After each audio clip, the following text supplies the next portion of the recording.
কেদাৰনাথ মন্দিৰ হিন্দুসকলৰ অন্যতম তীৰ্থস্থান। কেদাৰনাথ মন্দিৰ প্ৰায় 1200 বছৰ পুৰণি মন্দিৰ। ভাৰতৰ উত্তৰাখণ্ড ৰাজ্যৰ মন্দাকিনী নদীৰ ওচৰত গড়ৱাল হিমালয় পৰ্বতমালাত এই মন্দিৰ অৱস্থিত। ঋষিকেশৰ পৰা প্ৰায় 2021 কিলোমিটাৰ দূৰত্বত অৱস্থিত। 3580 মিটাৰ উচ্চতাত এই কেদাৰনাথ মন্দিৰ থিয় হৈ আছে আৰু মহান গাড়ৱাল হিমালয়ত আবৃত কেদাৰনাথ মন্দিৰ ভগৱান শিৱৰ 12টা জ্যোতিৰ্লিংগৰ ভিতৰত অন্যতম। প্ৰতি বছৰে হাজাৰ হাজাৰ হিন্দু লোকে কেদাৰনাথ মন্দিৰলৈ গৈ ভগৱান শিৱৰ আশীৰ্বাদ বিচাৰে। এই মন্দিৰ ভাগ এপ্ৰিল মাহৰ পৰা নৱেম্বৰ মাহলৈকেহে মুকলি কৰি ৰাখে। শীতকালত মন্দিৰৰ দেৱতাসকলক উখিমাথলৈ আনি পৰৱৰ্তী ছমাহ পূজা কৰা হয়। কেদাৰনাথৰ কাষে কাষে শান্তিপূৰ্ণভাৱে বৈ যোৱা মন্দাকিনী নদীৰ দৃশ্যই কেদাৰনাথৰ পৰিৱেশ মনোমোহা কৰি তুলিছে। কেদাৰনাথ শব্দৰ অৰ্থ হৈছে ক্ষেত্ৰৰ প্ৰভু। সংস্কৃত শব্দ কেদাৰ অৰ্থাৎ ক্ষেত্ৰ আৰু নাথ মানে প্ৰভুৰ পৰা উদ্ভৱ হৈছে। কেদাৰনাথ মন্দিৰ ভগৱান শিৱৰ একমাত্ৰ মন্দিৰ, যিটো পঞ্চ কেদাৰ হিচাপেও পূজা কৰা হয় আৰু জ্যোতিৰ্লিংগ হিচাপেও পূজা কৰা হয়। প্ৰাচীন কালৰে পৰা তীৰ্থস্থান হিচাপে পৰিগণিত কেদাৰনাথ মন্দিৰৰ ইতিহাসৰ আঁৰত বিভিন্ন কাহিনী জড়িত হৈ আছে। ক'ব গ'লে জ্যোতিৰ্লিংগ হিচাপেও কেদাৰনাথ মন্দিৰৰ এটা বেলেগ কাহিনী শুনিব পায় আৰু পঞ্চকেদাৰ হিচাপেও বেলেগ কাহিনী শুনিবলৈ পোৱা যায়।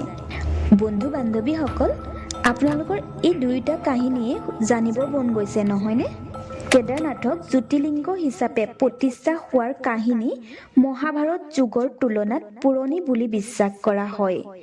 জ্যোতিৰ্লিংগ হিচাপে প্ৰতিষ্ঠা কৰা কিংবদন্তি অনুসৰি হিমালয়ৰ কেদাৰ পৰ্বতৰ শিখৰত ভগৱান বিষ্ণুৰ অৱতাৰ বুলি গণ্য কৰা দুজন মহামুনি নৰ আৰু নাৰায়ণে ভগৱান শিৱক সন্তুষ্ট কৰিবলৈ তপস্যা কৰিছিল। কেইবাহাজাৰ বছৰ ধৰি তেওঁলোকে খাদ্য সেৱন নকৰাকৈ এখন ভৰিৰে থিয় হৈ ভগৱান শিৱৰ বাবে তপস্যা কৰে। বহু হাজাৰ বছৰৰ কঠোৰ তপস্যাৰ অন্তত ভগৱান শিৱ অতিশয় সন্তুষ্ট হৈ দুইজন ঋষিক দেখা দিলে আৰু তেওঁলোকক দুইজনকে আশীৰ্বাদ হিচাপে শিৱই যিকোনো বৰ বিচাৰিবলৈ কৈছিল। ভগৱান শিৱৰ এই কথা শুনি দুইজন ঋষিয়ে ভক্তসকলৰ কল্যাণৰ বাবে এই কেদাৰ খণ্ডত তেওঁৰ এটা ৰূপ চিৰদিনৰ বাবে প্ৰতিষ্ঠা কৰিবলৈ অনুৰোধ জনালে। তেতিয়া শিৱ আনন্দিত হৈ দুইজন ঋষি নৰ আৰু নাৰায়ণক আশীৰ্বাদ দি কেদাৰ খণ্ডত জ্যোতিৰ্লিংগ হিচাপে নিজৰ ৰূপ প্ৰতিষ্ঠা কৰিছিল। এইদৰে কেদাৰনাথক ভগৱান শিৱৰ জ্যোতিৰ্লিংগ হিচাপে পূজা কৰা হয়। হিমালয় কেদাৰত অৱস্থিত হোৱাৰ বাবে কেদাৰনাথক কেদাৰেশ্বৰ জ্যোতিৰ্লিংগ বুলিও জনা যায়। পঞ্চ কেদাৰ কাহিনী অনুসৰি কুৰুক্ষেত্ৰৰ যুদ্ধত জয়ী হ'বলৈ পাণ্ডৱসকলে নিজৰ ভাতৃ কৌৰৱসকলক হত্যা কৰিছিল। ভাতৃৰ হত্যাৰ পাপৰ পৰা মুক্ত হ'ব বিচাৰিছিল, যাৰ বাবে ভগৱান শিৱৰ আশীষ ল'বলৈ পাণ্ডৱসকলে ইচ্ছা কৰিছিল। কিন্তু শিৱ এই কাৰ্যত ক্ৰোধিত হৈ আছিল। ভগৱান কৃষ্ণৰ পৰামৰ্শৰ ক্ৰমে শিৱৰ ওচৰত ক্ষমা বিচাৰিবলৈ পাণ্ডৱসকল গৈছিল। শিৱয়ে ক্ষমা কৰিব বিচৰা নাছিল, সেয়ে তেওঁ ৰূপ সলনি কৰি মহৰ ৰূপ লৈছিল। শিৱয়ে মহ মানে নন্দী ৰূপ লৈ অদৃষ্ট হৈ হিমালয়ৰ কেদাৰ খণ্ডত অন্য পশুৰ লগত লুকাই আছিল। পাণ্ডৱৰ ভিতৰত অন্যতম ভীমে ভগৱান শিৱক মহৰ ৰূপত চিনি পালে আৰু ভগৱান শিৱয়ে পাণ্ডৱসকলৰ সন্মুখৰ পৰা নোহোৱা হ'বলৈ চেষ্টা কৰিছিল। কিন্তু ভীমে নোহোৱা হোৱাৰ আগতে শিৱক ভৰিত ধৰি ক্ষমা খুজিলে আৰু তেতিয়া তেওঁ তেওঁলোকক ক্ষমা কৰিবলৈ বাধ্য হ'ল। ক্ষমা প্ৰদান কৰি ভগৱান শিৱ অদৃষ্ট হৈ যায়। এই অদৃষ্ট হৈ যোৱা ঠাইখন আছিল গুপ্তকাশী।